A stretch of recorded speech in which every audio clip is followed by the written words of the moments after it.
Ya, selamat siang Bapak Ibu dan teman-teman semua.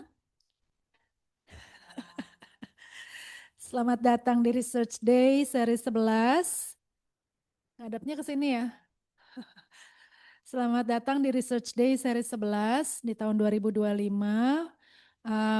Hari ini senang sekali rasanya saya bisa ya menerima teman-teman, Bapak Ibu di sini untuk belajar, berdiskusi bersama walaupun secara hibrid ya. Ya berdiskusi bersama seputar riset di Fakultas Psikologi Universitas Indonesia, khususnya dari Cognition Affect and Wellbeing Lab. Saya Agnesia Nipar dan saya akan berperan sebagai moderator selama kurang lebih 2 jam ke depan. Perkenankan saya untuk menjelaskan susunan acara kita hari ini.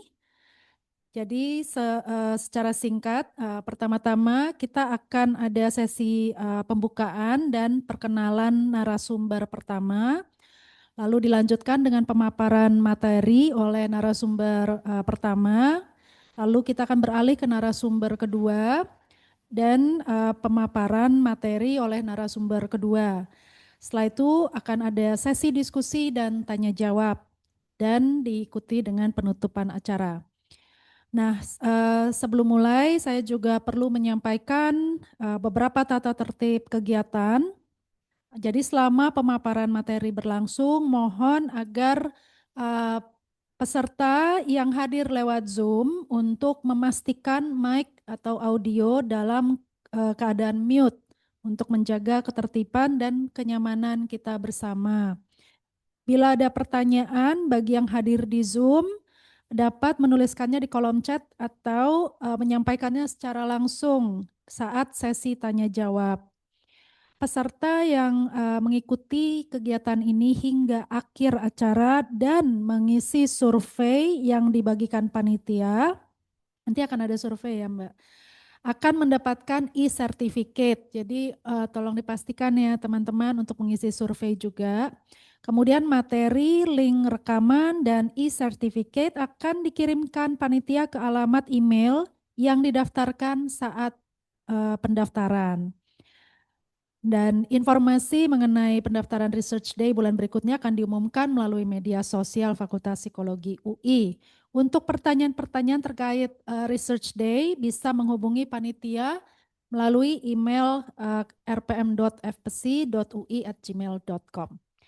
Oke, dengan tata tertib berikut tersebut harapannya acara dapat berjalan dengan lancar dan nyaman.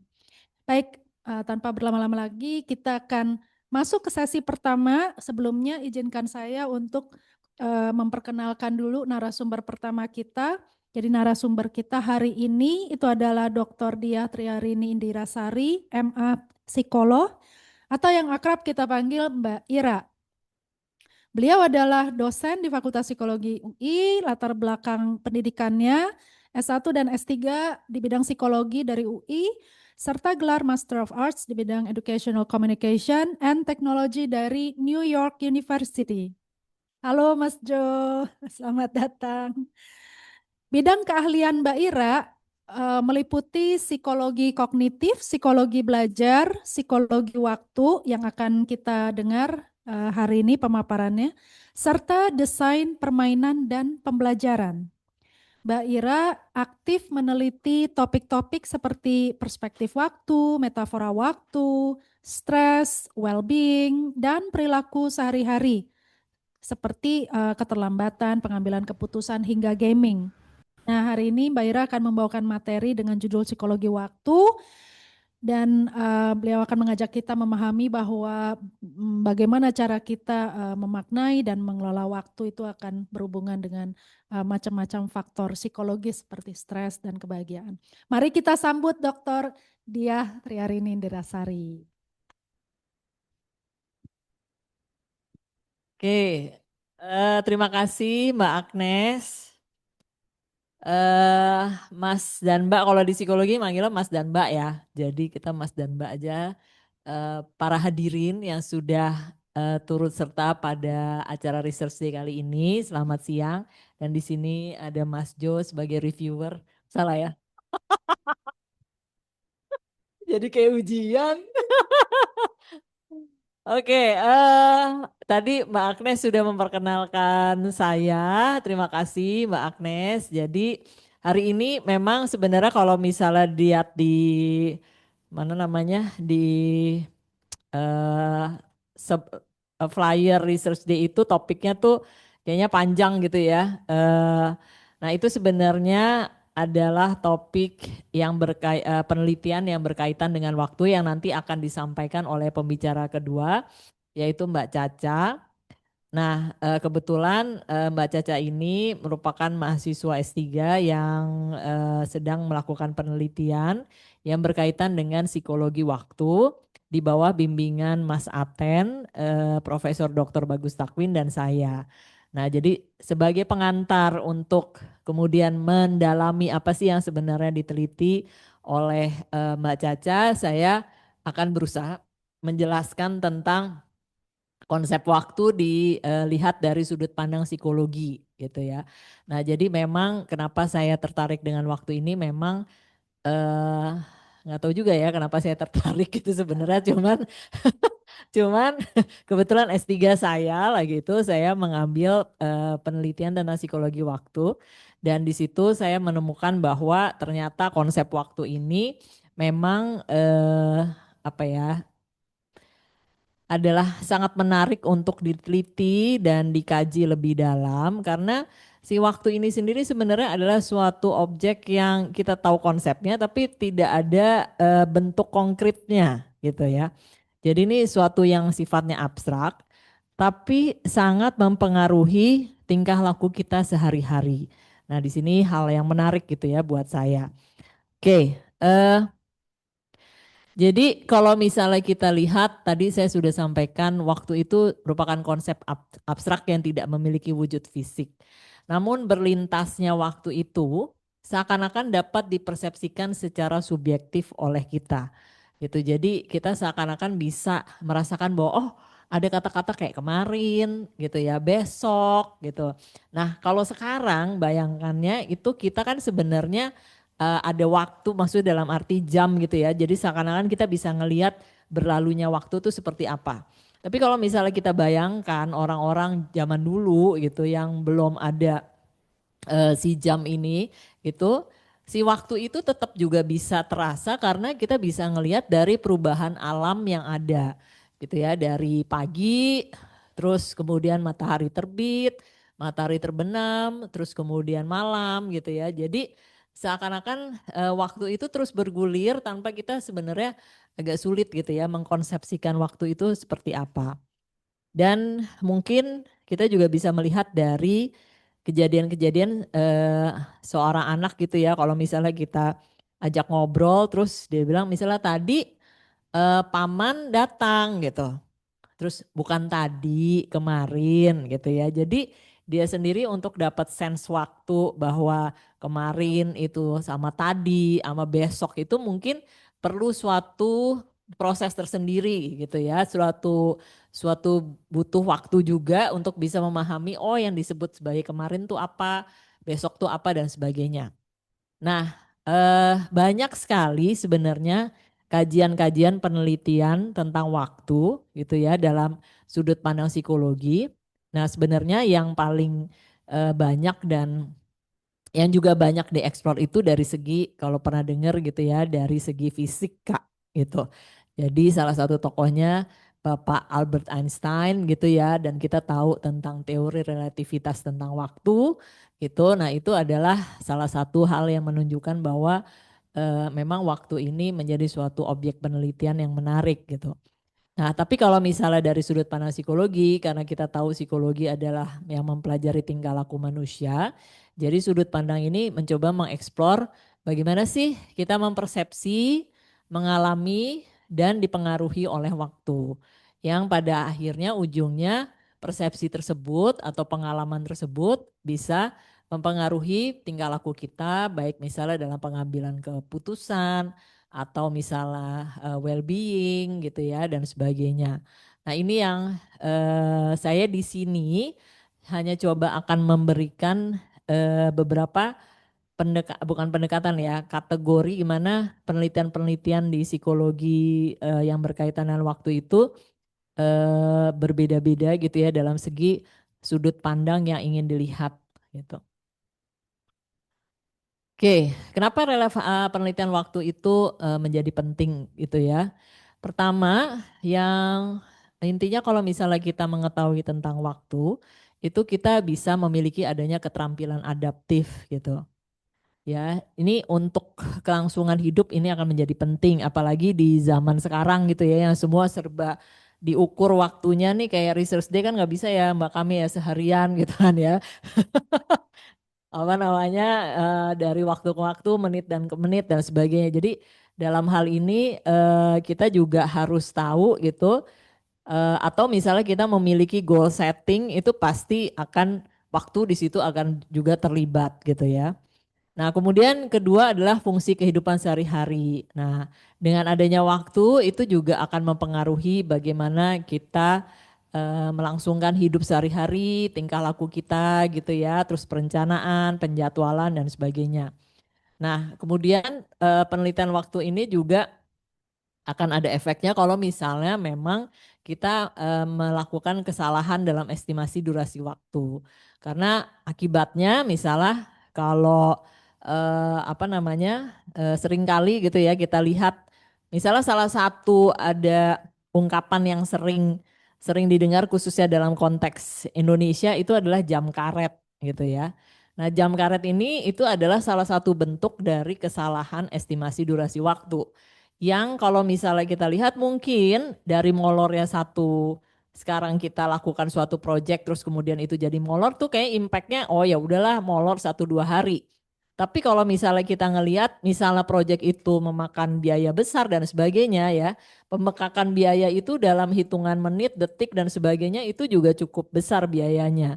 Jadi kadang-kadang ada domino efek juga yang bisa terjadi kalau misalnya kita salah mengestimasi durasi waktu. Oke, itu bisa di ya. Nah, ini sekarang saya akan mencoba menjelaskan ya perspektif yang atau penelitian-penelitian yang berkaitan dengan waktu dicoba kita kategorisasikan. Yang pertama adalah penelitian waktu yang paling banyak dilakukan itu melihat dari segi temporal perspektif atau time perspektif gitu. Yang bawah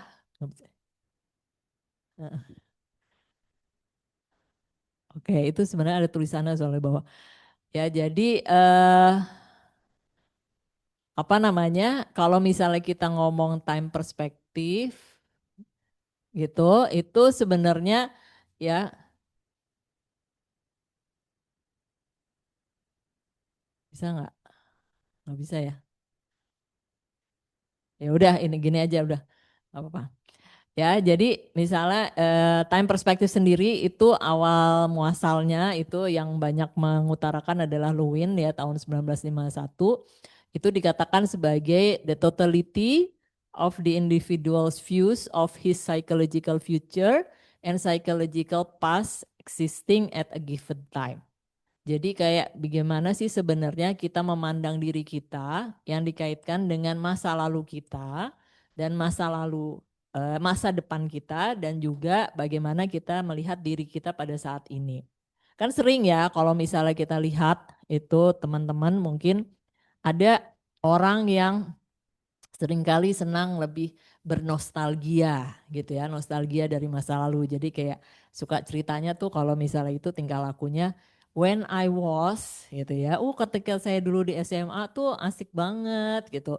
Oh, zaman saya dulu masa kecil tuh kayaknya seneng banget gitu ya. Itu seakan-akan jadi kayak sudut pandang yang dimiliki oleh orang tersebut itu melihat bahwa apa ya masa lalu itu sebagai masa yang menyenangkan, positif dan sebagainya.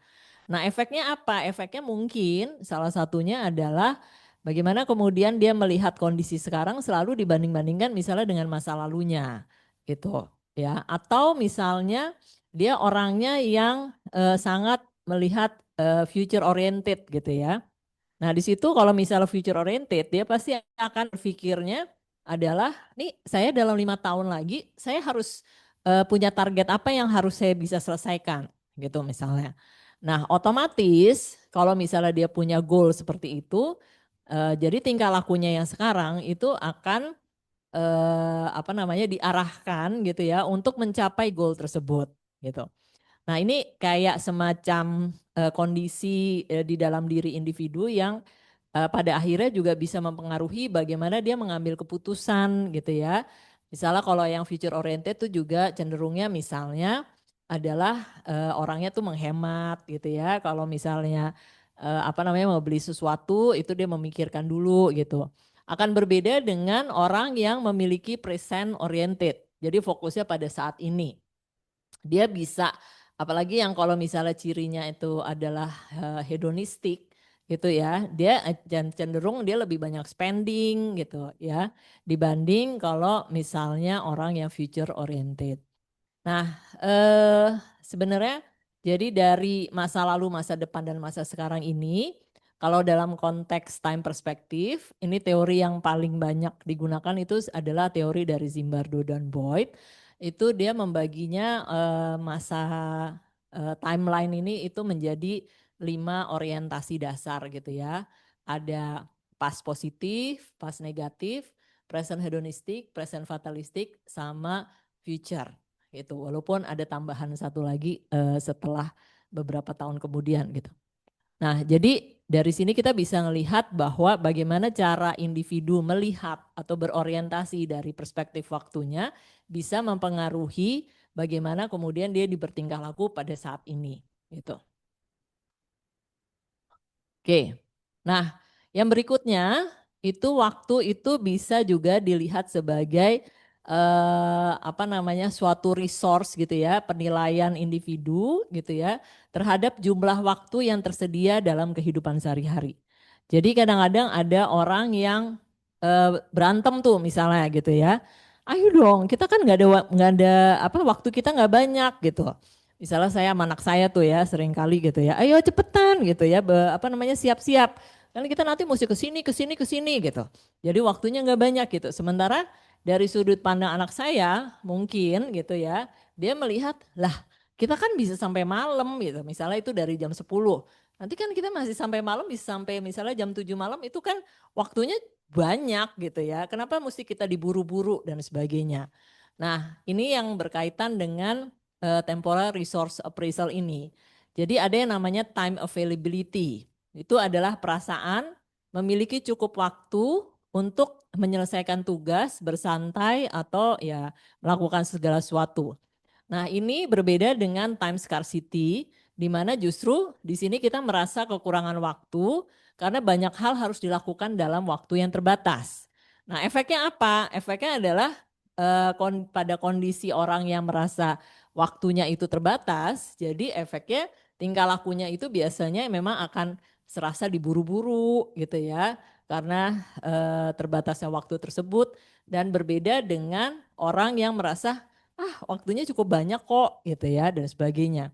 Nah salah satu hal yang saya juga lihat dalam konteks budaya Indonesia itu kadang-kadang misalnya ada orang yang dia tidak bisa menentukan waktunya itu kapan gitu ya. Misalnya saya order baju gitu ya atau kain lah atau batik gitu ya.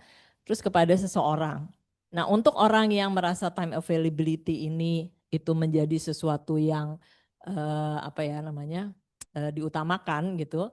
Dia kalau misalnya saya tanya, karena saya orang Jakarta, terus saya tanya, Bu, ini selesainya kapan? Ya, kira-kira sebulan deh, gitu. Ya, jadi dia kadang-kadang tidak bisa menentukan di exact time kapan tingkah laku itu akan selesai. Misalnya mengerjakan batik tersebut, gitu. Nah, ini efeknya yang tadi kembali mempengaruhi saya karena saya jadi nggak tahu kapan selesainya, gitu ya, batik yang saya pesan. Nah, di sisi lain si ibu ini juga merasa bahwa ya waktu saya juga cukup banyak, tapi kan ini tergantung juga gitu ya gimana apakah penyelesaiannya ini itu juga cepat atau tidak. Nanti kalau misalnya tahu-tahu saya mesti ada kegiatan lain berarti kan saya harus menunda dan sebagainya ya. Nah, konsep si temporal resource appraisal ini banyak digunakan dalam penelitian-penelitian yang berkaitan dengan consumer behavior dan juga manajemen waktu. Nah, yang berikutnya ini adalah berkaitan dengan temporal well-being. Nah, ini menggambarkan kesejahteraan psikologis gitu ya, yang terkait dengan waktu sebagai sumber daya subjektif. Nah, konstruksi ini digunakan dalam psikologi positif dan kesejahteraan subjektif, di mana di situ ada yang namanya perceived time affluence, yang merupakan adalah subjective well-being. Nah, time affluence itu apa? Itu sama sebenarnya persepsi bahwa seseorang memiliki waktu yang cukup untuk melakukan hal-hal yang bermakna dan diinginkan. Sementara ini kebalikan dengan time pressure. Time pressure ini adalah pengalaman stres atau tertekan karena merasa tidak cukup waktu untuk menyelesaikan tuntutan atau tanggung jawabnya. Nah, ini jadi kita bisa ngelihat nih ya, kalau misalnya ada dua orang ya, yang satu merasa bahwa waktunya itu cukup gitu ya, sementara yang satu lagi merasa stres karena tidak cukup waktu gitu ya. Nah, ini kalau misalnya mereka berdua berada dalam satu konteks yang sama, misalnya kerja bareng apa dan sebagainya, ini bisa konflik, ini bisa terjadi gitu ya. Efeknya apa? Efeknya jadi kesejahteraan atau well-being orang-orang yang berada dalam misalnya kelompok tersebut itu juga akan bermasalah gitu. Oke, nah ini juga temporal well-being ini menggambarkan respons emosional dan kesejahteraan psikologis yang timbul dari persepsi tentang waktu. Muncul sebagai hasil dari bagaimana seorang menilai ketersediaan waktunya dan berkaitan erat dengan rasa stres, burnout, happiness, dan life satisfaction-nya. Ya, jadi kalau misalnya ada time pressure yang terus-menerus dirasakan oleh individu, otomatis si individu tersebut juga akan merasakan well-being-nya itu akan terganggu gitu. Jadi nah ini sangat erat kaitannya misalnya dalam dunia kerja ya gitu ya. Kalau misalnya ada deadline banyak gitu ya, sementara tugas-tugas menumpuk dan sebagainya, ini bisa mempengaruhi well-being-nya. Nah, sekarang temporal duration. Nah, ini sebenarnya adalah kayak apa ya, kalau misalnya tadi kita ngomong temporal well-being gitu ya, appraisal, resource appraisal dan sebagainya, si basically itu sebenarnya itu didasari juga oleh bagaimana kita mempersepsi durasi itu. Jadi banyak sekali penelitian-penelitian di bidang waktu yang di psikologi itu mencoba melihat bagaimana sih seseorang individu itu dia mempersepsi durasi waktu gitu ya. Nah, jadi ini adalah persepsi individu terhadap panjang atau pendeknya durasi suatu pengalaman atau peristiwa.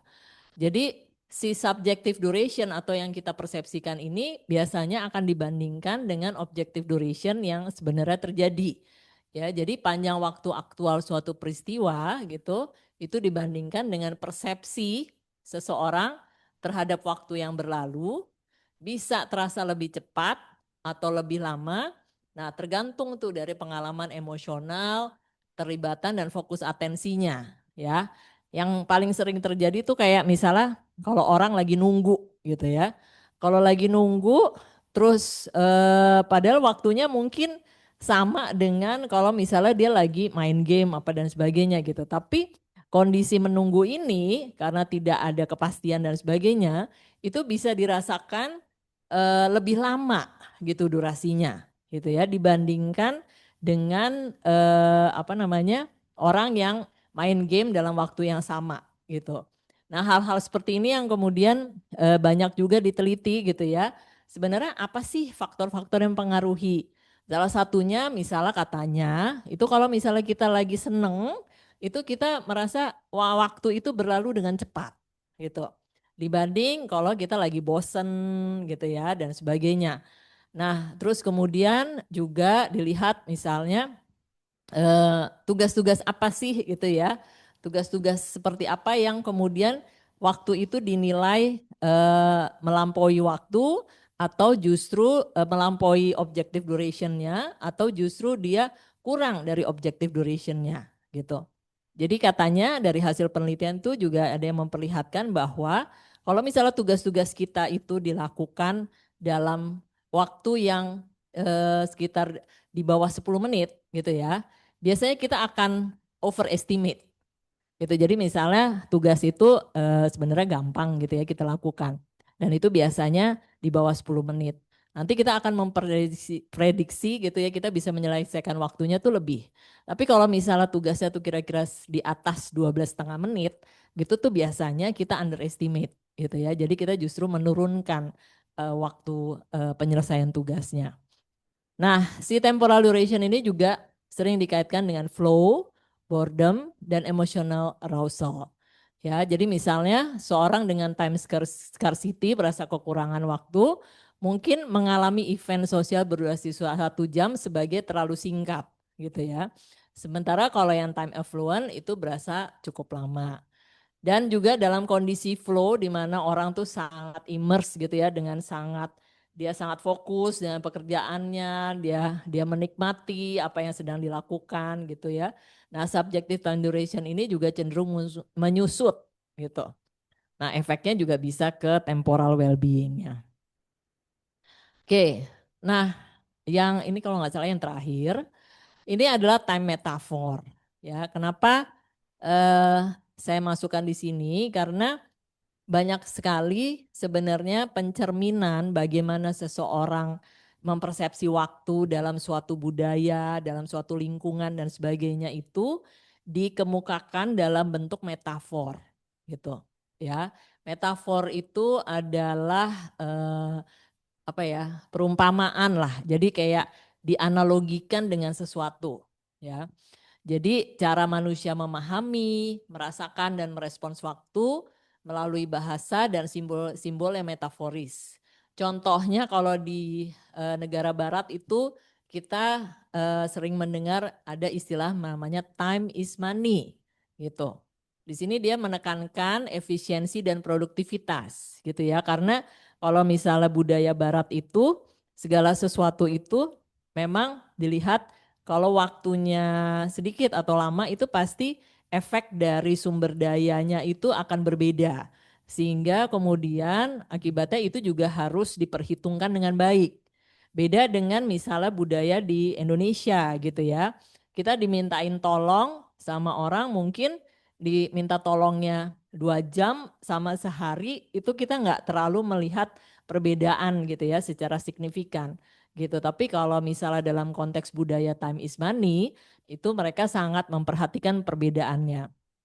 Atau misalnya istilah time flies. Jadi kan time ini dimetaforakan seakan-akan dia bisa terbang gitu ya. Dia sebagai suatu apa yang namanya objek yang dia memiliki kemampuan untuk terbang gitu ya. Nah, ini menggambarkan pengalaman waktu yang cepat berlalu. Nah, biasanya itu kalau cepat berlalu itu diasosiasikan dengan rasa senang gitu ya atau flow tadi dan sebagainya. Ada lagi wasting time gitu. Wasting time itu kan jadi kayak waktu itu dianggap sebagai sesuatu yang bisa terbuang gitu ya dan sebagainya. Nah, ini kalau misalnya ngelihat dari metafor ini, waktu itu bisa dilihat sebagai aset gitu ya. Aset yang kalau misalnya tidak diinvestasikan dengan benar, itu akibatnya itu kita jadi losing something, kita akan kehilangan sesuatu gitu. Nah, metafora ini kalau misalnya memang ada di budaya-budaya tertentu dan sebagainya itu kadang-kadang otomatis terinternalisasi gitu. Nah, salah satunya kalau di Indonesia itu adalah yang tadi saya bilang kayak jam karet. Walaupun sekarang istilah jam karet itu kayaknya udah nggak terlalu sering gitu ya.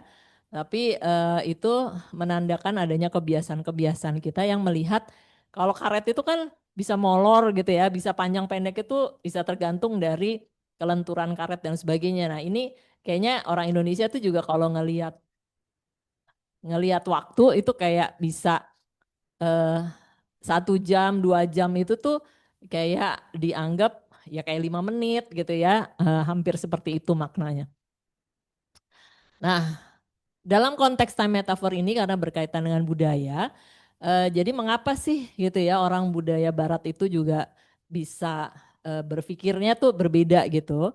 Nah ini kalau berdasarkan teori kalau misalnya kita lihat dari teori yang ada, itu konteks budaya itu di barat itu melihat waktu itu cenderung seperti linear. Jadi waktu tuh bergerak maju, lurus gitu ya. Jadi kalau misalnya kita mundur tuh agak jarang gitu ya, maksudnya agak sulit gitu. Tapi kalau misalnya budaya timur itu waktu itu dilihat sebagai suatu siklus yang dia berulang-ulang-ulang terus gitu. Nah, kenapa ini agak berbeda? Jadi kalau misalnya Indonesia kita bisa anggap kayak budaya timur gitu ya. Nah, ini mungkin kalau misalnya kita kaitkan dengan alam, iklim dan sebagainya, budaya barat itu dia biasanya mengalami 4 iklim gitu yang berbeda. Jadi kalau misalnya orang di waktu musim semi itu dia tidak bercocok tanam gitu ya, dan di musim panas itu dia tidak panen gitu ya, hidupnya akan selesai pada masa musim dingin gitu. Ya, jadi di situ ada pandangan bahwa ya waktu itu tuh bergerak terus gitu ke depan. Sementara kalau kita lihat hari ini sama kemarin sama besok itu kita kurang lebih sama gitu ya. Jadi kayak ya nanti pagi, siang, malam gitu ya muter-muter aja di situ. Nah ini efeknya apa? Efeknya yaitu nanti bisa bagaimana kita melihat si waktu ini sendiri itu jadi akan berbeda gitu ya. Jadi bagaimana kita menghargai waktu, mempersepsi waktu itu jadi akan berbeda. Nah, salah satu hal lagi yang juga mungkin bisa terlihat adalah kalau dalam bahasa Inggris misalnya, itu ya.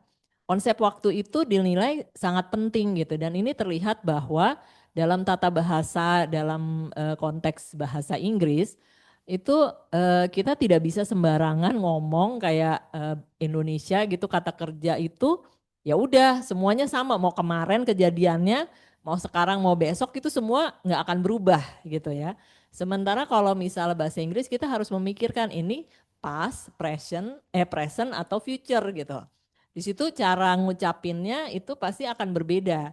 Nah, efeknya apa? Efeknya jadi orang akan terbiasa memikirkan, oh, ini kapan nih kejadiannya? Gitu, ya. Nah, hal ini yang menyebabkan kemudian jadi waktu ini jadi dinilainya akan lebih apa ya? Salient gitu ya, lebih muncul sering dan diperhitungkan, dipertimbangkan dalam segala aspek tingkah lakunya. Ya, jadi metafora yang digunakan masyarakat sangat menentukan persepsi mereka terhadap waktu dan prioritas hidupnya. Jadi apa kesimpulannya? Kesimpulannya adalah psikologi waktu menawarkan kerangka kerja penting untuk mengintegrasikan bagaimana kita mempersepsikan waktu secara linear, masa lalu, masa kini, dan masa depan. Kemudian dari segi durasi waktu, dan konseptualisasi waktu yang dipengaruhi bahasa budaya dan juga bagaimana dia mengorganisir hidup kita. Gitu. Jadi pemahaman tentang mekanisme kognitif karena saya dari sudut pandang kognitif biasanya itu dan pengaruh budaya itu menjadi sangat penting untuk kita bisa memprediksi dan memodifikasi perilaku secara temporal dalam kehidupan nyata. Terakhir, ini katanya Albert Einstein gitu ya. For us convinced physicists, the distinction between past, present, and future is an illusion, although a persistent one. Jadi kayaknya kita bisa lihat bahwa konsep masa lalu, masa kini, dan masa depan itu sebenarnya konsep yang kita sendiri gitu ya, yang membuat ilusi bahwa adanya kemarin, sekarang, masa depan dan sebagainya. Tapi itu sangat persisten dan bisa mempengaruhi tingkah laku manusia. Oke, dari saya cukup sekian dulu. Saya serahkan kembali ke moderator.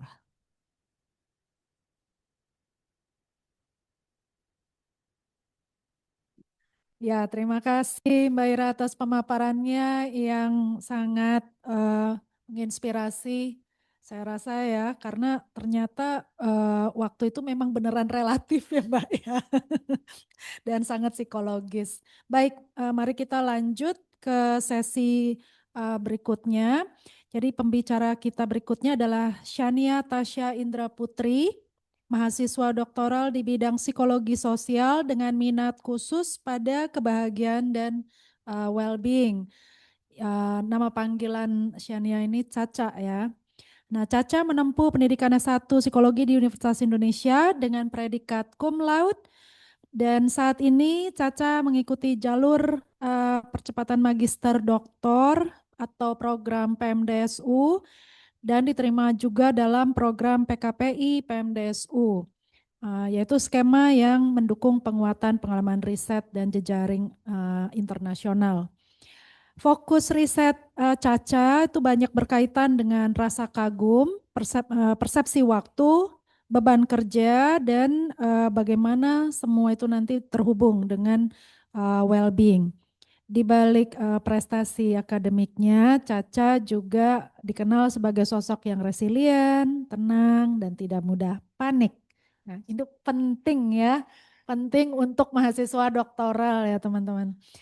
Oke, nah hari ini Caca akan membawakan presentasi berjudul Enhancing Happiness Through the Feelings of Awe, Perceived Workload Affects the Relationship Between Time Availability and Subjective Well-Being. Silakan Caca.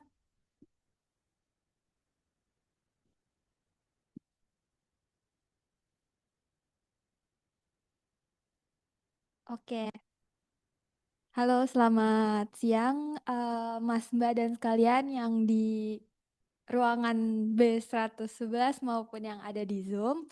Terima kasih karena telah bergabung ke eh, program Research Day hari ini. Mungkin melanjutkan dengan pemaparan dari Mbak Ira. Em, Pemaparan dari aku kali ini itu lebih ke riset yang dikerjakan selama 1 semester terakhir, 1 tahun terakhir kemarin, yang berjudul Enhancing Happiness Through the Feelings of Awe. Perceive workload affects the relationship between time availability dan subjective well-being. Jadi agak panjang judulnya.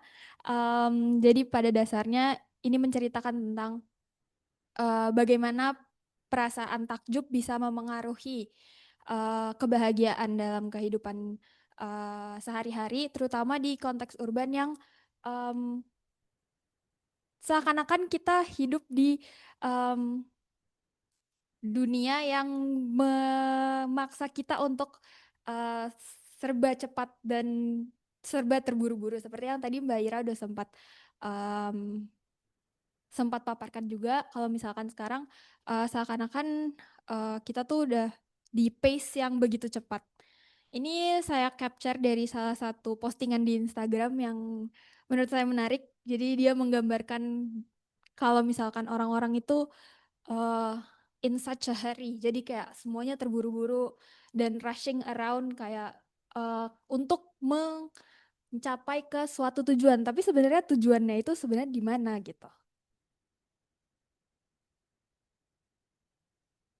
Oke, ini ada satu paragraf dari salah satu penulis yang saya baca juga. Dia merupakan slow living guru. Dia bernama Carl Honore. Dia menulis buku ini udah cukup lama, dari 2005. Jadi yang menyadarkan dia di sini kalau dia itu hidup seakan berlari terus terburu-buru adalah ketika dia menemukan newspaper yang isinya ada 1 minute bedtime story. Jadi kayak dia harus menceritakan storytelling ke anaknya, bedtime story-nya itu hanya dalam 1 menit. Jadi dia berusaha untuk mempersingkat waktu secepat-cepatnya agar dia bisa berpindah ke agenda selanjutnya. Jadi hanya dengan dia bedtime story aja, dia mencoba untuk menyingkatkan waktunya untuk bisa pindah ke agenda selanjutnya. Nah, jadi di sini juga saya mengutip dari beberapa penulis artikel ini yang bilang kalau modern society appears to experience an acceleration of life. Jadi semuanya kayak hidup ini terasa terakselerasi, that has been described as the tyranny of time. Jadi kayak seakan-akan kita tuh ditirani oleh waktu, kita tuh dijajah oleh waktu. Dan ini ada salah satu postingan dari Psychology Today yang satu kalimatnya dia menyebutkan bahwa if you want a slower life, you have to get off the hamster wheel. Jadi kita harus turun dulu dari seakan-akan yang membuat kita seakan-akan berlari itu. Jadi penelitian ini didasari oleh tadi lingkungan kita yang seakan-akan begitu cepat, bergerak begitu cepat. Sementara menurut World Value Survey, 77,5% masyarakat Indonesia itu menganggap bahwa waktu luang atau leisure time itu merupakan hal yang penting dalam hidup. Tapi pada kenyataannya, terutama dalam konteks mahasiswa, hal ini tuh jauh dari kondisi yang memiliki waktu luang. Kini mahasiswa menghadapi berbagai tantangan yang melimpah.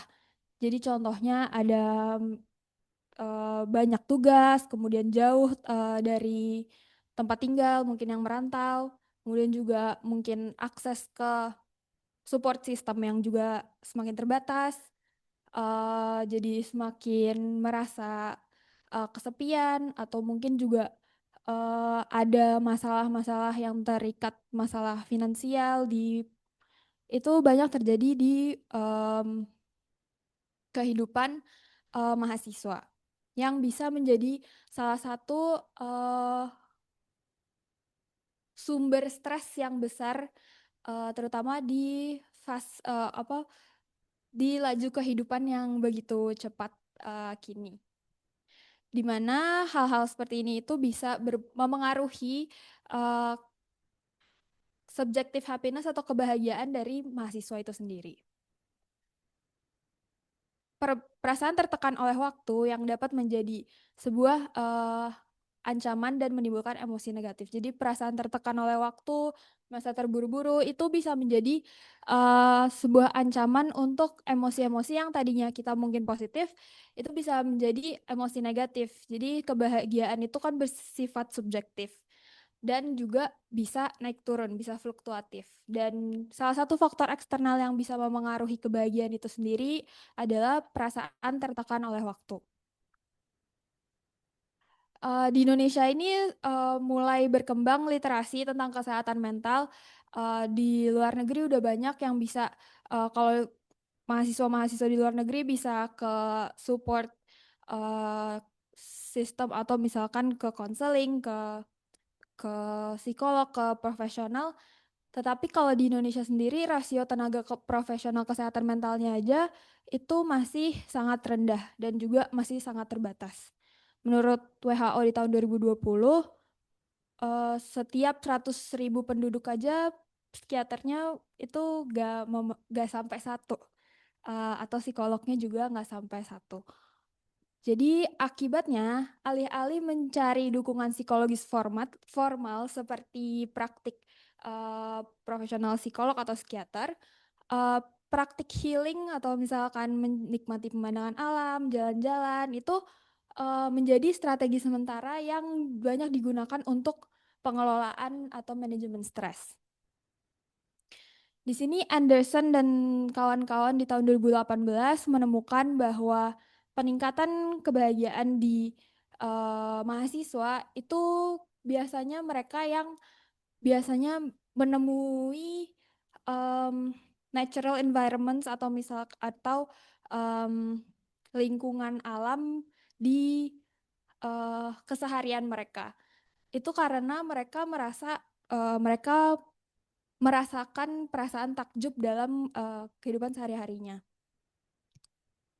Jadi pada kesempatan ini penelitian ini tuh bertujuan untuk melakukan adaptasi dari penelitian dari Ruth dan kawan-kawan di tahun 2012 untuk menelusuri peran emosi takjub untuk meningkatkan kebahagiaan seseorang yang dihubungkan dengan perasaan persepsi atas time availability-nya. Jadi kalau misalkan di Ruth dan kawan-kawan tahun 2012 ini, mereka menemukan bahwa ketika individu merasa perasaan takjub, mereka merasa bahwa waktu yang mereka miliki itu lebih banyak, sehingga mereka memiliki subjective well-being yang lebih tinggi. Nah, di sini Kin dan kawan-kawan menemukan kalau misalkan time availability itu menjadi salah satu syarat sebagai uh, pengelolaan workload yang dialami. Di sini konteks yang dibawa itu kan mahasiswa, dan mahasiswa membawa baggage-nya masing-masing, workload-nya masing-masing. Sementara kalau misalkan kita melupakan faktor workload ini itu dalam konteks mahasiswa rasanya agak kurang. Sehingga dalam penelitian ini kami mempertimbangkan pula faktor workload yang dipersepsikan oleh mahasiswa dalam pengaruhnya ke persepsi waktu dan juga kebahagiaan yang mereka rasakan. Di sini subjective well-being yang definisi subjective well-being yang kami maksud adalah evaluasi subjektif seseorang terhadap hidupnya meliputi afek positif, afek negatif, dan kepuasan hidup secara keseluruhan.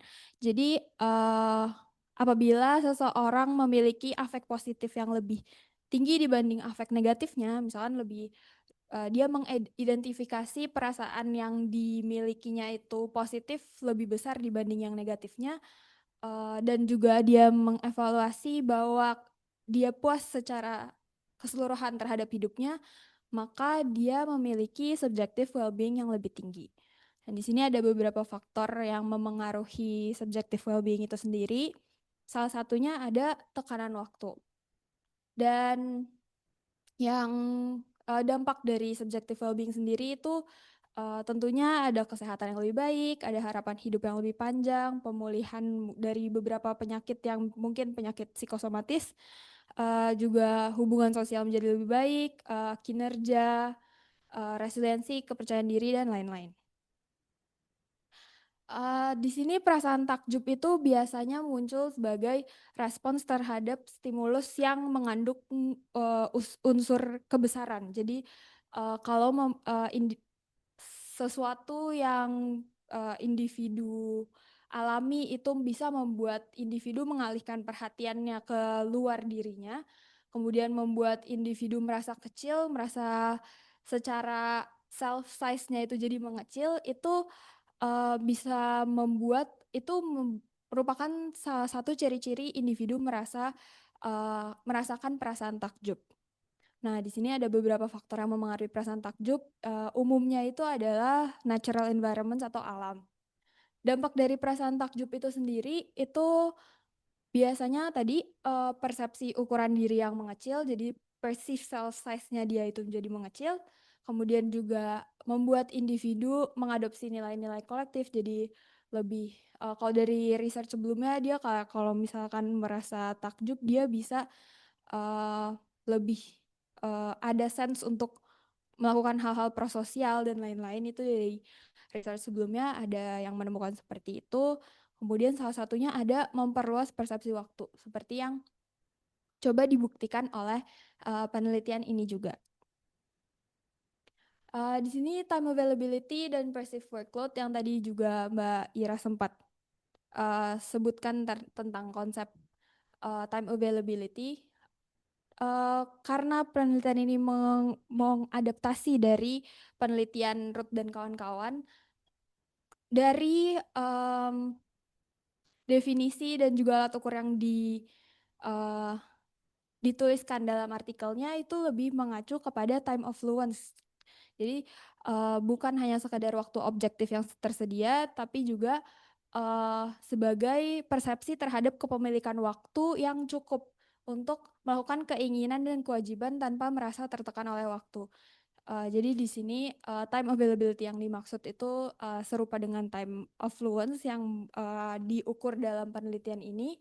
Kemudian perceived workload merupakan konstruk multidimensi yang merujuk pada penilaian subjektif individu terhadap jumlah intensitas tugas dan tanggung jawab yang dia rasakan seimbang dengan sumber daya dan kemampuan yang dimiliki.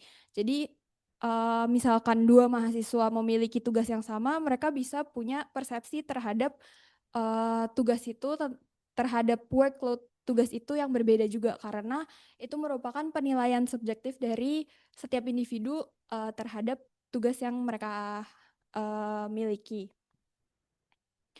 Di sini hipotesisnya ada 6. Yang pertama itu adalah hubungan antara perasaan takjub dan juga subjective well-being itu dimediasi oleh perceived time availability dan dimoderasi oleh perceived workload.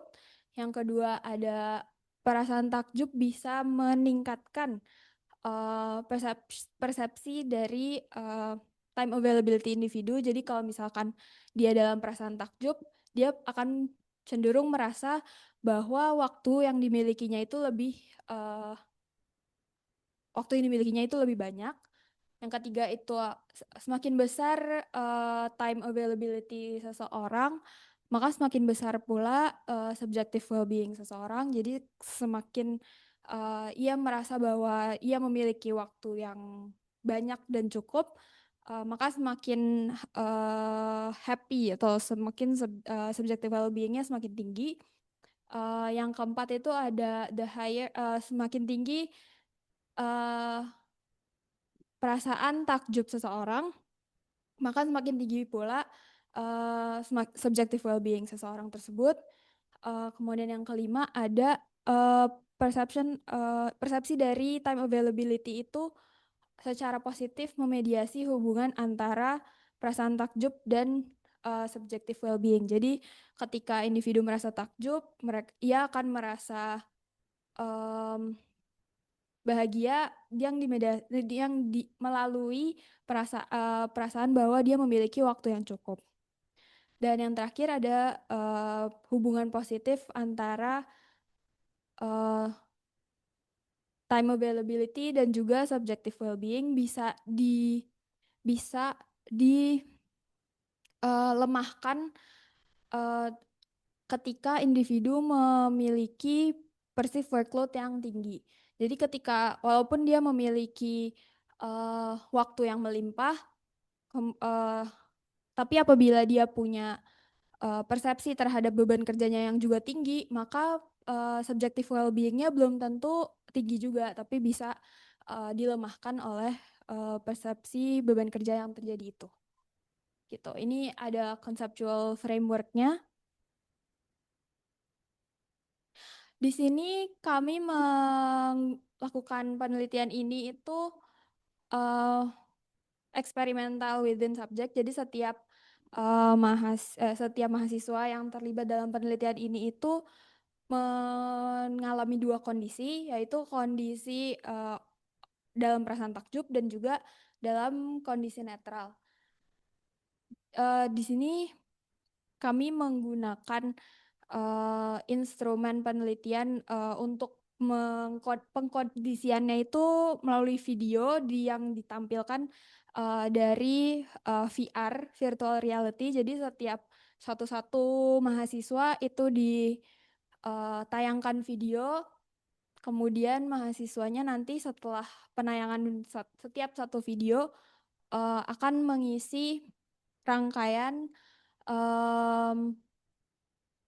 alat ukur seperti ada attention check, nanti ada pertanyaan filler juga, ada manipulation check, dan juga ada pengukuran untuk time availability, pengukuran untuk perceived workload, dan juga untuk subjective well-being-nya. Ini ada contohnya. Kalau yang sebelah kiri itu tampilan ketika mahasiswanya itu lagi pakai VR-nya. Jadi kayak seakan-akan nonton bioskop gitu kalau misalkan mereka lagi pakai VR-nya. Ini ada contohnya. Jadi benar-benar satu-satu diukurnya. Ini ada prosesnya. Jadi setelah registrasi, kemudian scheduling, kemudian juga karena VR itu butuh adjustment. Jadi kita setiap pemakaian setiap orang itu butuh adjustment juga, karena kalau misalkan nggak di-adjust dulu itu bisa blur atau apa, jadi kan bisa mengganggu nanti penayangan videonya. Jadi sebelum penayangan video ada device adjustment juga. Kemudian setiap satu video itu ada pengisian alat ukur, kemudian video kedua, pengisian alat ukur, baru terakhir baru kita debrief. Untuk hasil penelitiannya ini secara deskriptif itu ada 22% yang ikut penelitiannya itu laki-laki, kemudian 77%-nya itu perempuan, jadi mayoritas masih perempuan. Untuk usianya kebanyakan juga berusia 21 sampai 24 tahun. Kalau dari gambaran umumnya itu dalam kondisi takjub, time availability itu cenderung lebih tinggi walaupun sedikit lebih tinggi dibanding kondisi netral.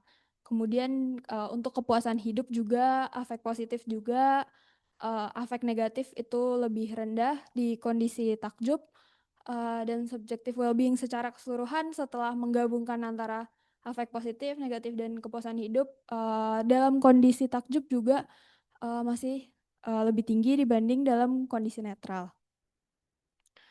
Untuk manipulation check, jadi karena kita memanipulasi untuk membuat mahasiswa merasa takjub, jadi kita melakukan manipulation check apakah mereka benar-benar merasa takjub ketika setelah mereka ditayangkan video-videonya itu.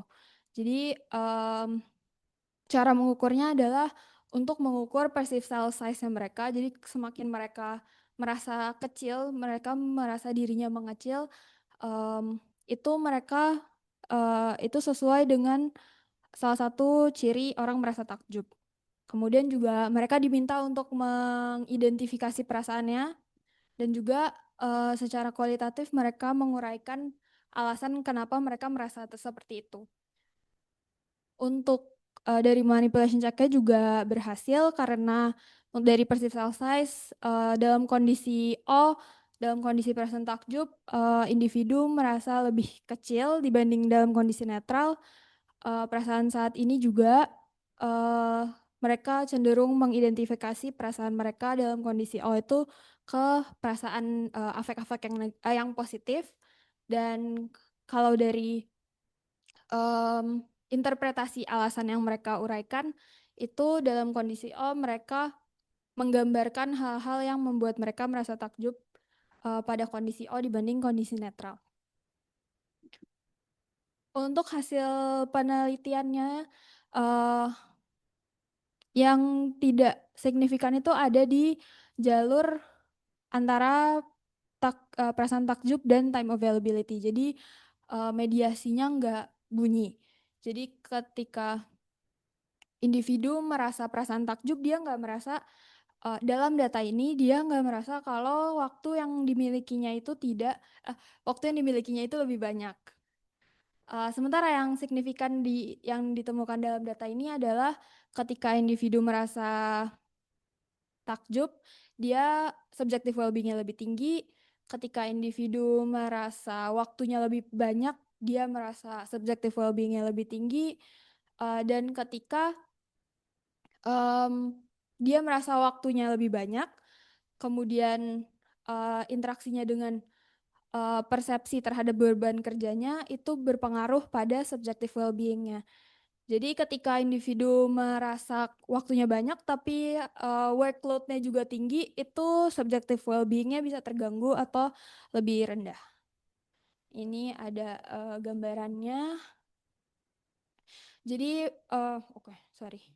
kesimpulannya adalah di penelitian ini tidak menemukan adanya hubungan antara kondisi perasaan takjub dengan tingginya persepsi atas ketersediaan waktu individu, tapi ditemukan hubungan yang positif dan signifikan antara ketersediaan waktu, persepsi atas ketersediaan waktu, dan subjective well-being. Tetapi hubungan ini bisa terganggu sesuai hipotesis juga tadi oleh peran moderator, yaitu persepsi individu terhadap beban kerjanya. Jadi ketika individu merasa mempersepsikan bahwa waktunya banyak, melimpah, tapi kalau misalkan dia mempersepsikan bahwa dia punya beban kerjanya tinggi juga, jadi subjective well-being-nya belum tentu tinggi atau rendah.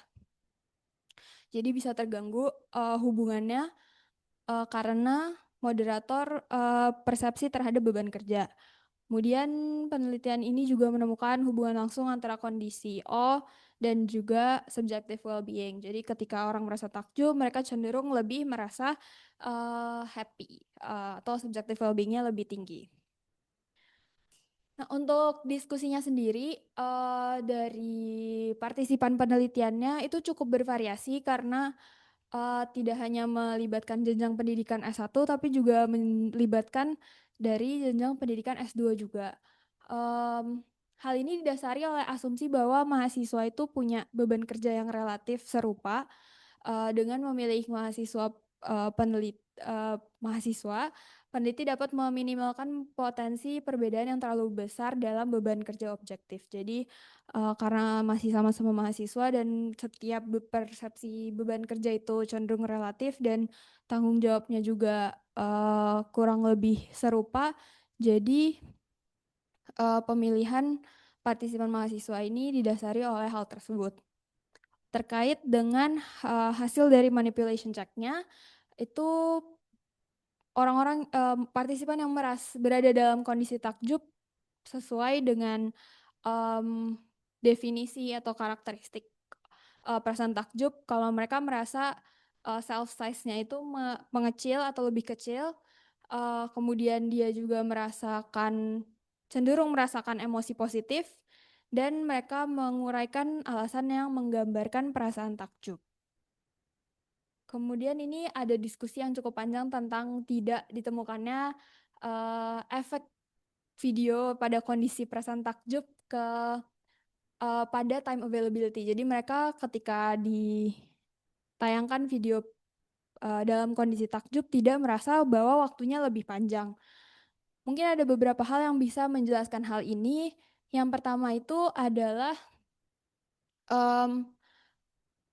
emosi takjub ini sendiri itu cukup kompleks dan cukup misterius. Kalau misalkan dari penelitian sebelumnya, perasaan takjub itu melibatkan proses kognitif dan emosional yang saling berkompetisi dan dapat meniadakan efek satu sama lain. Jadi perasaan takjub ini bisa mengurangi fokus pada waktu karena keterlibatan sensorik dan emosional yang mendalam, tapi juga dapat memperpanjang durasi subjektif melalui arousal yang tinggi dan afek positifnya. Jadi nggak ada perbedaan terhadap ketika diminta untuk menilai terkait waktu yang mereka rasakan. Kemudian selanjutnya ada emosi seperti takjub ini itu memengaruhi durasi subjektif tetapi tidak selalu memengaruhi penilaian kognitif tentang kecukupan waktu. Jadi kalau misalkan mereka merasa waktunya lebih lama atau lebih cepat, berbeda dengan apakah mereka merasa waktunya itu cukup atau enggak gitu. Jadi ada perbedaan di situ.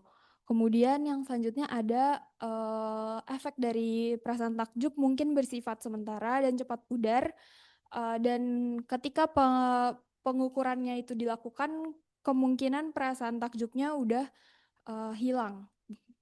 Kalau misalkan dari penelitian sebelumnya itu ada eksperimen yang melakukan penayangan video juga sekitar yang durasinya sekitar 20-30 detik juga nggak kena perasaan takjubnya untuk meningkatkan persepsi bahwa dia memiliki waktu yang lebih banyak, dan di penelitian ini dengan durasi video 5 menit juga nggak menemukan bahwa ketika dia merasa takjub dia bisa berefek pada persepsi terhadap waktu yang lebih banyak atau lebih tersedia. Kemudian selanjutnya itu ada ini sesuai hasil dari tidak ditemukannya efek pada kondisi takjub terhadap time availability juga konsisten dengan penelitian sebelumnya yang juga menemukan bahwa time availability tidak memediasi hubungan antara O dan kebahagiaan. Jadi sebelumnya juga ada yang penelitian yang tidak menemukan hal tersebut, hubungan antara hubungan antara perasaan takjub dan kebahagiaan itu juga tidak ditemukan oleh Lombard di tahun 2024. Kemungkinan lainnya terdapat distorsi durasi waktu atau overestimation yang serupa dalam kondisi O dan juga boredom. Jadi mungkin ketika selama 5 menit itu udah ada beberapa emosi yang muncul, mungkin di awal sempat merasa takjub, tapi karena videonya terlalu panjang mungkin udah berubah dari O ke emosi yang lain. Dengan demikian, hipotesis 1, 4, dan 6 yang mengandung mediasi antara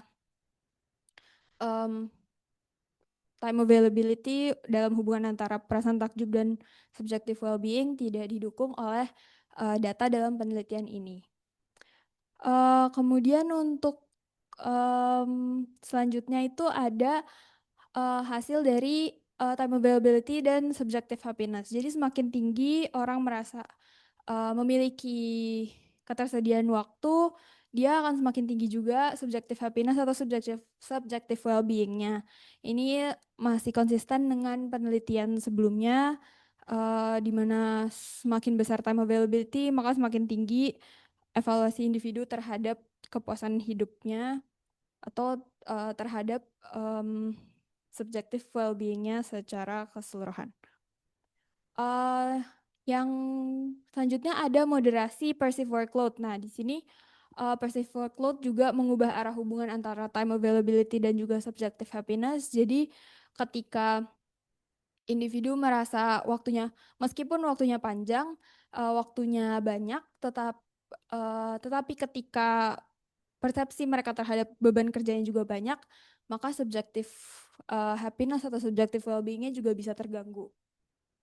Nah, di sini mungkin ada kekuatan dari penelitiannya itu menambah literatur tentang dinamika hubungan dari O dan subjective happiness di konteks Indonesia terutama, kemudian menunjukkan bahwa efek O pada well-being melalui time availability itu tidak bersifat universal, efeknya bisa disrupsi oleh perceived workload atau persepsi mereka terhadap beban kerja. Di sini juga menggunakan teknologi VR untuk menginduksi O dalam kondisi laboratorium. Terkait limitasi penelitiannya, itu ada yang pertama kompleksitas emosi O yang mungkin sulit direplikasi dalam setting laboratorium.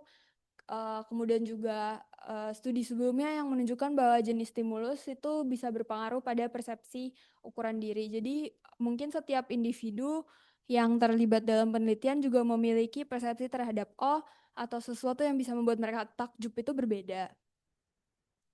Kemudian ada persepsi waktu mungkin bisa dioperasionalisasikan lebih baik. Jadi misalnya menambah pengukuran tentang durasi, jadi bisa membedakan antara durasi dan juga persepsi terhadap ketersediaan waktu.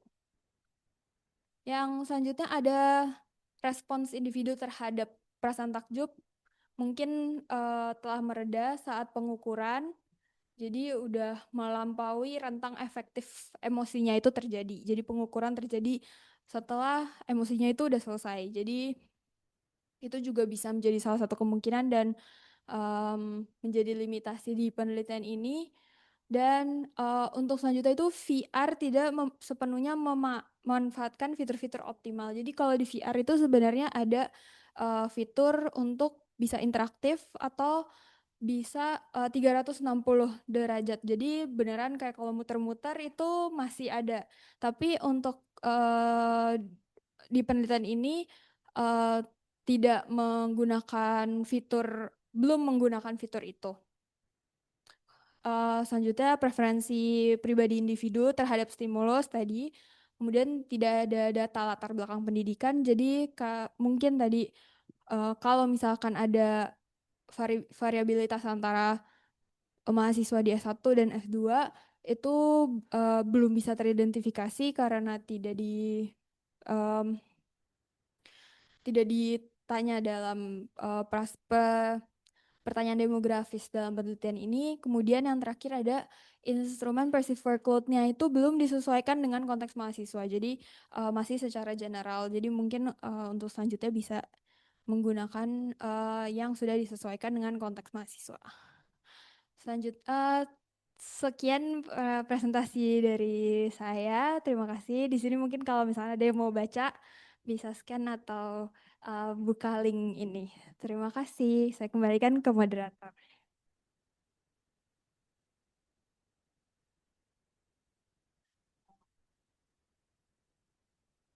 Oke, terima kasih Caca.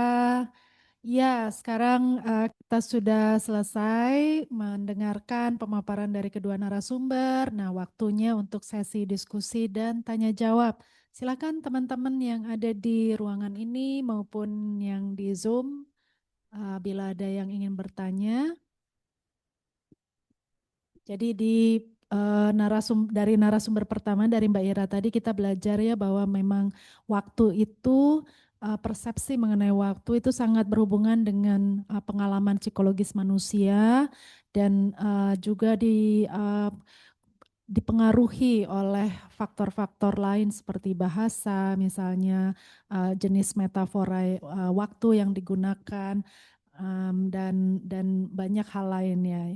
Dan dari pembicara nomor 2, narasumber nomor 2, kita belajar bahwa ya waktu itu bukan waktu, tapi kondisi takjub yang dipicu dengan penggunaan virtual reality itu ternyata bisa memprediksi subjective well-being gitu ya. Dan juga dipengaruhi oleh macam-macam faktor lain seperti perceived workload dan time availability. Baik, mungkin ada pertanyaan mengenai persepsi waktu? Ya, silakan. Cek, cek. Ya, selamat sore kawan-kawan di ruangan dan juga di Zoom pada hari ini. Pertama, saya merasa bahwa penelitian yang dibawakan, dipresentasikan, saya minta saya nggak sempat mengikuti pembicara pertama, yang saya sempat ikuti pembicara kedua dan banyak berbicara tentang well-being. Dan secara pribadi saya sangat tertarik tentang bagaimana kemudian kita mencoba untuk meningkatkan well-being orang-orang di Indonesia, termasuk dalam berbagai pendekatan. Nah, kalau Caca sendiri, kalau panggilan akrabnya Caca, kalau Caca sendiri membawa bahwa ternyata persepsi ketajuban yang mungkin dibawa oleh individu itu dapat meningkatkan well-being. Saya secara narasi ketika berbicara tentang well-being, saya selalu mengingat penelitian Dan Ariely. Nah, dia bilang bahwa well-being itu dapat turun sangat drastis dipengaruhi oleh dua hal utama. Yang pertama adalah kehilangan pekerjaan, yang kedua adalah commuting. Jadi ketika individu perlu untuk menjelajahi ini antara rumah dan juga kantornya yang dirasa cukup jauh itu bakal mempengaruhi well-beingnya.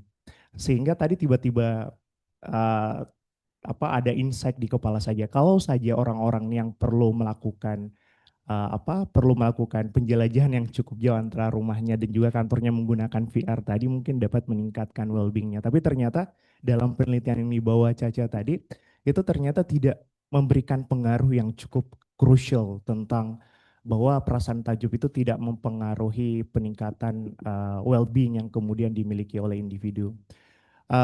Tetapi saya teringat setelah melihat detail penelitian tadi dan muncul sebuah pertanyaan tentang apakah arah dari ketakjuban ini penting. Karena pada penelitian dia sempat memakai VR tuh. Dan ketika VR untuk orang-orang Indonesia sendiri itu adalah sesuatu hal yang wah. Nah pertanyaannya kemudian adalah apakah dalam penelitian itu sendiri diukur kemana arah takjubannya? Apakah kepada video yang ditayangkan atau sebenarnya arah takjubnya itu lebih kepada ranah bahwa ternyata VR-nya nih memproses sebuah video yang luar biasa. Iya enggak sih?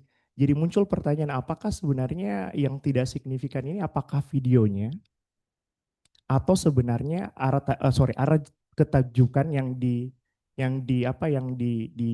dibuat oleh videonya atau malah arah ketakjuban yang dibuat oleh VR-nya sendiri. Karena kan agak saya menangkapnya agak sulit untuk memperkirakan apakah takjubnya ini dibuat oleh videonya itu atau karena pandangan individu karena dia sedang memakai VR dan diperlihatkan sebuah video yang luar biasa. Itu sih Cak, kalau tanggapan dari sayanya. Oh iya, saya Putra. Iya.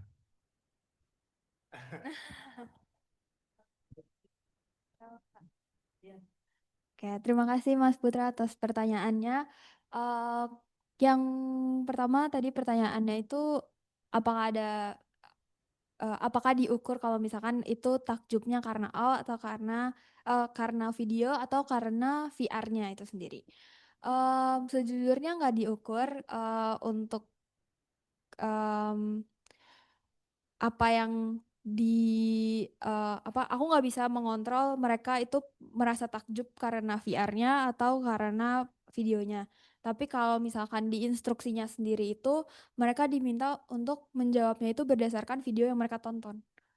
Jadi bukan karena instrumennya, bukan karena apa, tapi em, mereka diminta untuk melakukan penilaian yang mereka rasakan, mereka alami itu berdasarkan video yang mereka lihat sebelumnya gitu.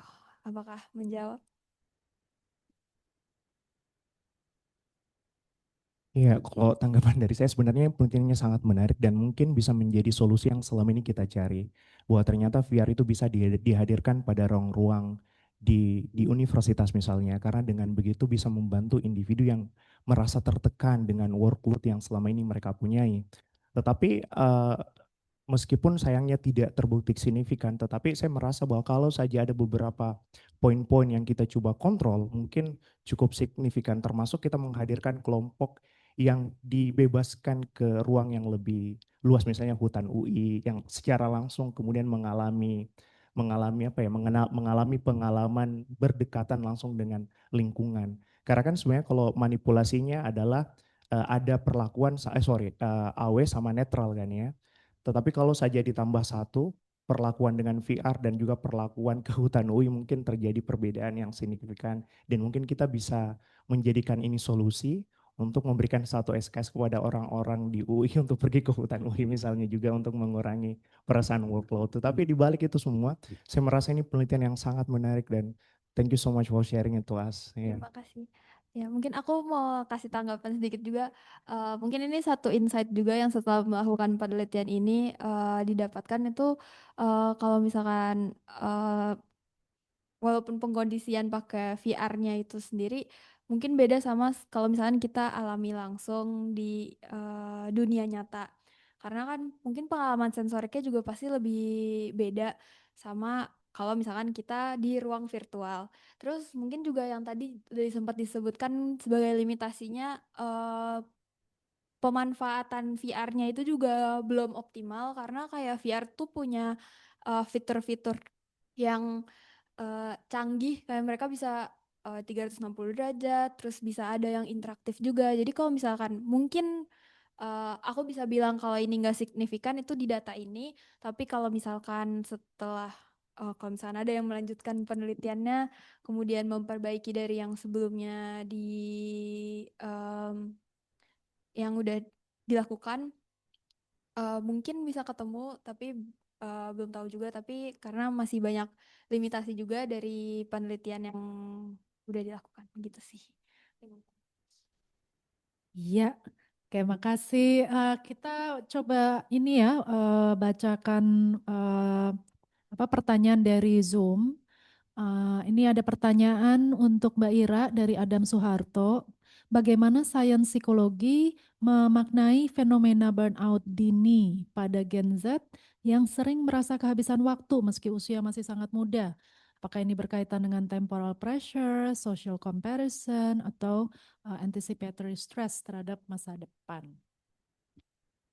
Ya, terima kasih Mbak Agnes. Sebelumnya saya mau mengomentari dulu tadi pertanyaan pertama karena kebetulan saya salah satu pembimbingnya, Caca gitu ya. Jadi masukannya bagus banget dari Putra dan memang itu sempat kita pikirkan juga ya Cak ya gitu ya. Tapi memang banyak sih keterbatasan dari penelitian ini ya, selain sampelnya juga tidak terlalu banyak gitu.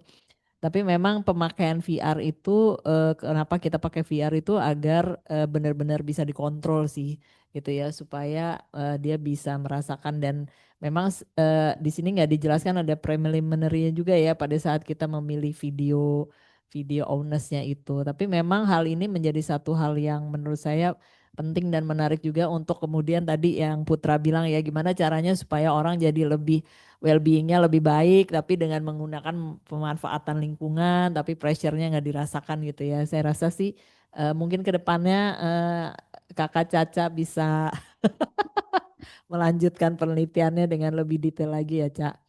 Oke, nah untuk kemudian tadi pertanyaannya dari Adam Soeharto tadi, memang nah ini juga lucu nih, kemarin saya baru diwawancara juga oleh mahasiswa ya, kebetulan mahasiswa tetangga nih ya dari FISIP gitu ya. Terus kemudian mereka menanyakan juga gitu yang berkaitan dengan hal ini. Nah, jadi memang saya melihat ada kalau misalnya ditanya sains psikologi dalam arti hasil penelitian dan sebagainya, terus terang saya belum mendapatkan hasil tersebut gitu ya. Saya nggak tahu apakah memang sudah ada penelitian atau belum gitu. Tapi memang ada satu hal yang saya lihat gitu ya, time availability dari apa namanya mungkin saya nggak melihat gennya, tapi saya melihat dari orang usia tertentu itu berbeda dengan antar kelompok usia. Jadi seperti misalnya ada alat ukur tentang perspektif waktu yang dikembangkan oleh Zimbardo dan Boyd, itu kita nggak bisa pakai untuk mahasiswa gitu ya, mahasiswa dan remaja karena pertimbangan mereka tentang waktu itu berbeda gitu. Sehingga perlu dibuatkan alat ukur baru gitu ya. Jadi di situ kita bisa melihat bahwa antar kelompok usia bagaimana mereka mempersepsikan waktu itu sendiri juga pasti berbeda. Nah, di sini mungkin kalau misalnya dalam konteks Gen Z, saya melihatnya mungkin dari konteks time availability-nya itu sendiri, itu mereka juga akan mempersepsikannya berbeda. Nah, kenapa kemudian mereka merasa kehabisan waktu padahal usianya sangat muda? Nah, ini saya agak pro dan kontra juga sih ya dengan statement ini. Karena di satu sisi kadang-kadang saya melihat kelompok usia yang lebih muda ini merasa bahwa waktu itu sangat banyak sehingga itu bisa di-spend dengan banyak juga gitu ya. Sebagai contoh misalnya kalau misalnya kita udah kerja dan sebagainya tuh kadang-kadang ya udah deh kalau rapat kalau bisa kita sesingkat mungkin gitu ya, efektif, efisien dan sebagainya. Nah, tapi dalam konteks mahasiswa kadang-kadang saya melihat bahwa mereka bikin acara tuh bisa dari pagi sampai malam pakai Zoom gitu ya. Jadi di situ saya melihat, wah, jangan-jangan persepsi time availability-nya itu agak berbeda juga dengan kita yang merasa bahwa nih kayaknya kita harus efisien nih dan sebagainya gitu ya. Nah, di sisi lain ini ada satu lagi budaya yang sering kali digaungkan dikaitkan dengan Gen Z itu adalah hustle culture gitu. Di mana sih hustle culture ini itu juga menyiratkan gitu ya bahwa segala sesuatu itu kayak tadi Caca kalau nggak salah ngomong juga ya enggak ya di awal ya fast pace gitu ya semuanya serba cepat serba apa. Nah tapi kalau misalnya saya sendiri pribadi ngelihat secara mendalam fast pace-nya ini bukan berarti dalam konteks dia waktunya itu dia cepat tapi dalam arti dia ingin outcome-nya itu cepat hasilnya gitu. Nah itu adalah yang dua hal yang berbeda gitu ya antara kita melihat bagaimana waktu ini berjalan sama bagaimana kita ingin cepat-cepat mendapatkan hasil gitu. Nah dalam konteks bagaimana kita cepat mendapatkan hasil ini bisa jadi gitu ya kalau misal asumsi saya benar bisa jadi hal seperti ini yang kemudian mereka merasakan stres gitu ya karena mereka ingin ibaratnya mereka ingin cepat-cepat selesai kuliah gitu ya. Nah ini jadi pressure tersendiri dalam diri mereka karena mereka ada target tertentu yang mereka ingin dapatkan. Kayaknya gitu sih gitu ya. Jadi bisa apakah berkaitan dengan temporal pressure? Mungkin iya, tapi kita harus lihat settingan kondisinya, social comparison iya juga gitu ya. Terus kemudian antisipasi stres terhadap masa depan bisa juga. Jadi ini merupakan apa yang ditanyakan oleh Mas Adam ini kayaknya memang sangat menarik untuk dieksplor lebih lanjut sih gitu ya. Terutama kaitannya misalnya dengan apa tadi yang saya sebut sebagai hustle culture dan sebagainya. Gitu kira-kira Mbak Agnes. Ya, makasih. Lanjut lagi nih ke Pertanyaan dari siapa nih? Oh masih dari masih dari Mas Adam.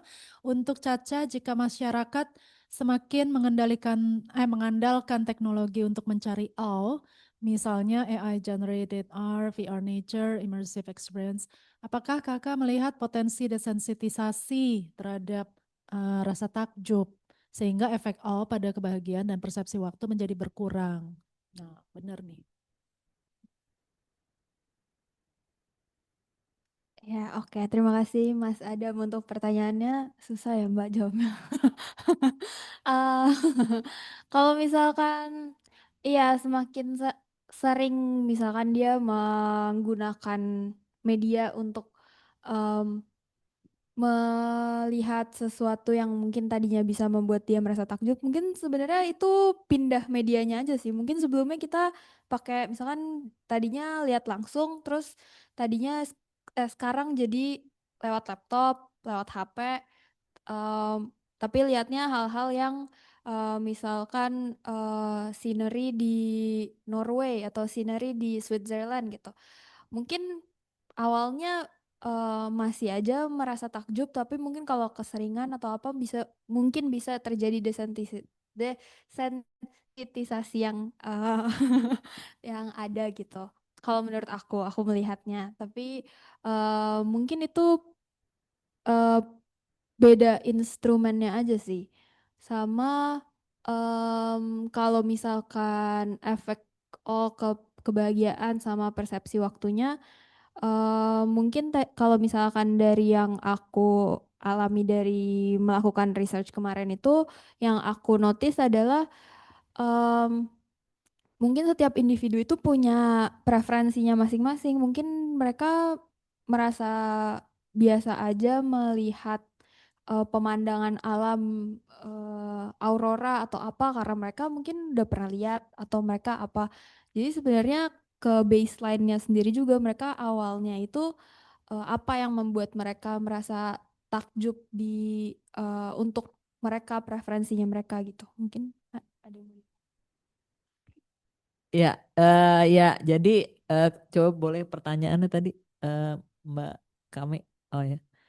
Ya, jadi kalau misalnya pertanyaan tadi potensi desensitisasi terhadap rasa takjub, saya rasa kalau misalnya kita melihat secara kognitif ya, segala sesuatu yang memang dia itu sama terus-menerus kita lihat dan seterusnya, itu pasti akan ada penurunan gitu ya, sensitifisasi gitu.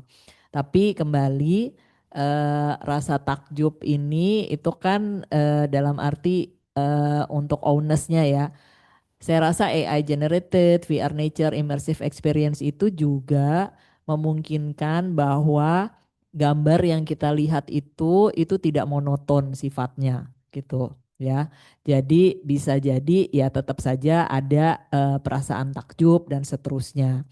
Nah, ini yang kalau misalnya efek terhadap efek au dan kebahagiaan ini yang menarik juga nih untuk diteliti gitu ya. Apakah kalau misalnya kita melihat hal itu berulang-ulang gitu. Tapi kalau saya bayangin sih, kalau saya tinggal kayak tadi Caca bilang di Switzerland gitu ya, walaupun di tempat yang sama sih, saya sih kayaknya takjub-takjub aja sih setiap hari gitu ya. Maksudnya ya mungkin ada desensitisasi gitu, cuman ya tergantung orangnya lagi. Jadi banyak sih faktor yang bisa berpengaruh gitu. Itu Mbak Agnes. Ya. Oke, lanjut lagi ke Fadilah. Pertanyaan dari Fadilah. Assalamualaikum, saya ingin bertanya terkait time availability. Sebelumnya kan ada riset Pace of Life 31 Countries oleh Levin yang menjelaskan tempo hidup di negara 4 musim itu lebih cepat. Sedangkan riset World Happiness Report tiap tahun kadang hasilnya memperlihatkan negara barat seringkali lebih tinggi skornya. Saya ingin bertanya, apakah mungkin well-being ini yang mempengaruhi time availability dan feeling bukan sebaliknya? Terima kasih. Ya, oke. Terima kasih Fadilah. Ya, bisa dua arah sih sebenarnya gitu ya. Dalam arti kalau misalnya dari riset-riset time availability gitu nggak selalu sifatnya itu satu arah dia mempengaruhi well-being, tapi dengan adanya well-being yang baik itu juga bisa jadi kemudian persepsi kita terhadap waktu itu juga lebih menyenangkan gitu ya, lebih ini dan sebagainya. Jadi saya rasa kalau dibilang mungkin itu mungkin gitu ya. Jadi memang penelitian dari si Levine ini apa namanya sebenarnya pace of life di 31 country ini itu memang kita melihat bahwa Indonesia tuh urutan kedua ya dari bawah ya, yang dulu dilakukan yang paling akhir tuh Brazil gitu. Memang dia mengukurnya itu juga unik, cukup unik dalam arti dia melihat bagaimana kecepatan orang berjalan gitu ya di suatu perempatan gitu di setiap negara itu dia hitung. Terus kemudian kecepatan dari post office gitu ya untuk melayani sampai ngasih kembalian gitu ya, beli perangko dan sebagainya. Sama satu lagi itu adalah dari jam yang ada di beberapa lokasi-lokasi umum gitu ya, itu dia lihat gitu apakah terlambat atau tidak dan sebagainya. Dan dari situ kemudian di ranking tuh 31 negara tersebut gitu. Nah, saya rasa hubungan antara pace of life yang dilakukan oleh si Levine ini juga dengan happiness itu juga mesti dilihat lagi gitu ya. Karena apa namanya dalam konteks happiness ini faktor yang mempengaruhi itu bisa jadi nggak cuman soal waktu gitu ya, tapi ada hal-hal lain gitu. Jadi bisa jadi memang hubungannya tidak langsung antara pace of life dengan happiness juga gitu ya. Tapi kita juga melihat ada faktor-faktor lain yang ada di negara-negara barat gitu yang menyebabkan walaupun pace of life-nya itu tinggi tapi ada faktor lain yang bisa menyebabkan happiness-nya mereka itu juga lebih tinggi. Nah, ini yang menarik sebenarnya untuk diteliti. Tapi terima kasih untuk masukannya. Mungkin Caca ada tambahan?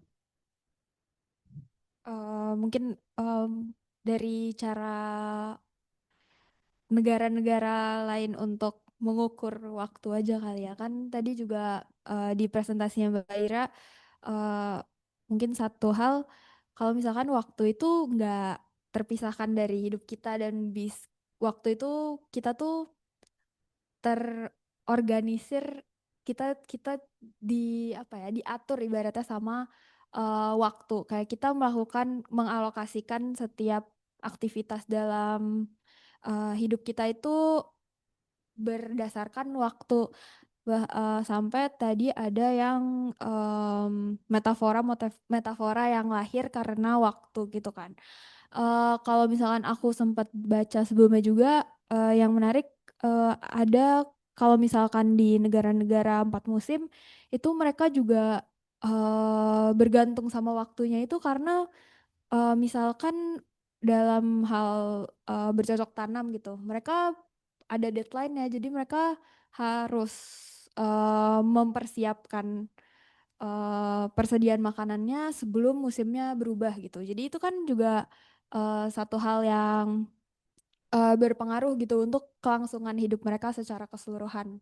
Gitu sih mungkin jadi kenapa ada pengaruhnya perbedaannya di negara 4 musim atau negara tropis kayak misalkan kita itu salah satunya juga eh, waktu itu sangat berpengaruh ke kehidupan gitu sih.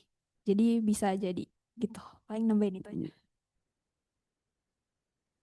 Oke, ya menarik emang. Kalau nggak salah, seingat saya orang-orang Brasil emang jam karet juga sih. Ya. Dulu saya punya teman orang Brasil, ya gitu, kita berdua kalau masuk kantor, orang masuk jam 8, setengah 9, kita datang setengah 10.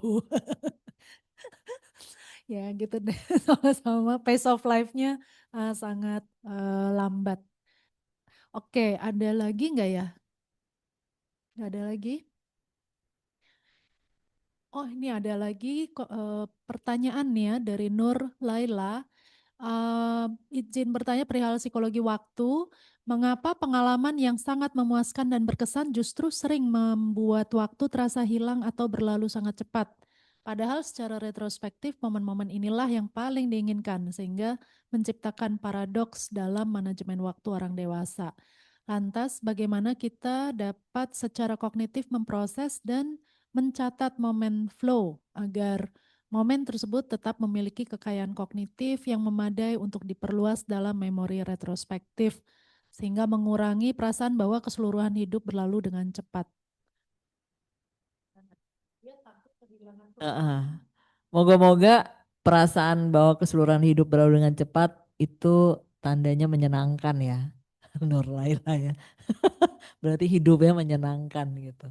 Jadi memang ada beberapa sih sudut pandang yang mencoba menjelaskan ini. Salah satunya itu sudut pandang dari kognitif yang mencoba mengukur gitu ya secara temporal gimana sih gitu ya kita menghitung waktu itu suatu hal yang sedang berlalu gitu. Nah ini pandangan ini agak kompleks sebenarnya sih kalau mau dijelaskan gitu ya. Tapi singkatnya adalah gini, dalam memori kita gitu pada saat kita melakukan sesuatu yang cukup buat kita itu cukup boring gitu ya, tidak terlalu menyenangkan dan sebagainya, itu seakan-akan tuh di dalam memori kita tuh dianggapnya tuh ada waktu juga yang bergerak gitu. Nah, pergerakan waktu pada saat kita melakukan suatu hal yang boring atau tidak menyenangkan ini, itu dirasakan pergerakannya itu sangat pelan, gitu, ya. Nah, kalau misalnya dilihat lagi, mungkin itu akibatnya adalah karena kalau misalnya kita ngomong dari kognitif ya, itu ada sistem ingatan yang bagian sistem ingatan kita yaitu working memory. Working memory ini ada kapasitasnya dan kapasitasnya itu untuk sesuatu yang boring itu tidak terlalu full gitu. Ya, akibatnya segala sesuatunya tuh benar-benar terhitung gitu ya. Dan itu flow-nya jadi agak pelan gitu rasanya. Nah, tapi begitu pada satu kondisi yang menyenangkan gitu ya, kapasitas working memory ini jadi lebih banyak terisi gitu. Nah, dalam konteks lebih banyak terisi ini, kemudian bagaimana perhitungan waktunya ini jadi terasa lebih cepat gitu. Ya, jadi kan tadi disampaikan bahwa perhitungan waktu itu sendiri suatu hal yang sifatnya subjektif gitu ya. Tapi karena kita ngerasa senang kita nonton video apa misalnya kita ngobrol sama teman dan sebagainya, segala hal yang kita obrolin dan sebagainya itu memakan space di dalam working memory kita gitu ya. Akibatnya kemudian pada saat itu juga perhitungan kita terhadap si waktu itu jadi menjadi ada akseleratornya gitu ya. Jadi seakan-akan bergerak lebih cepat. Itu secara singkat aja sih, tapi secara detailnya itu ada penjelasannya secara khusus gitu. Jadi kalau misalnya dibilang bahwa kayak misalnya kita ya baru tahun baru, gila nih, terus udah gitu udah bulan ke-6 aja nih gitu ya, udah bulan Juni, terus sekarang tahu-tahu udah akhir tahun dan sebagainya gitu ya. Jadi itu memang sangat apa ya dimungkinkan sekali gitu ya kita merasakan itu dan biasanya itu bisa terasa kalau memang dalam satu tahun itu kita memang melakukan banyak hal itu dan banyak hal yang menyenangkan juga gitu ya dialami oleh kita gitu. Nah itu biasanya waktu akan dirasakan lebih cepat gitu. Nah kalau misalnya kita dapat secara kognitif memproses dan mencatat agar mengurangi perasaan keseluruhan hidup berlalu dengan cepat. Ya kalau misalnya ngelihat dari hasil penelitian ini ya saya sih nggak menyarankan sih ya. Tapi ya berarti hidupnya harus yang ya pelan-pelan aja gitu ya. Tidak melakukan banyak hal dan sebagainya sih. Di situ mungkin perasaan waktunya itu akan lebih terasa. Slow livingnya itu lebih terasa sih itu. Mungkin itu jawaban dari saya Mbak Agnes. Iya.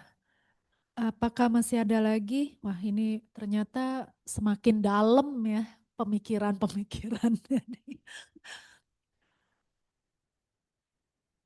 Oke, udah nggak ada ya. Baiklah, kalau begitu teman-teman,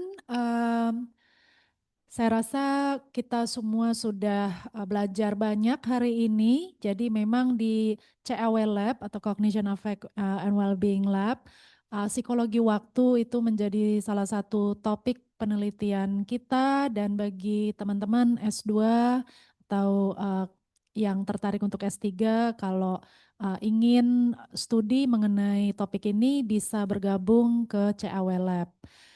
Dan dengan berakhirnya sesi tanya jawab hari ini, kita bisa tutup. Saya rasa panitia sudah ambil tangkapan layar ya, udah ya. Baik, teman-teman jangan lupa mengisi surveinya dan kita ketemu lagi di Research Day seri 12 bulan depan. Terima kasih.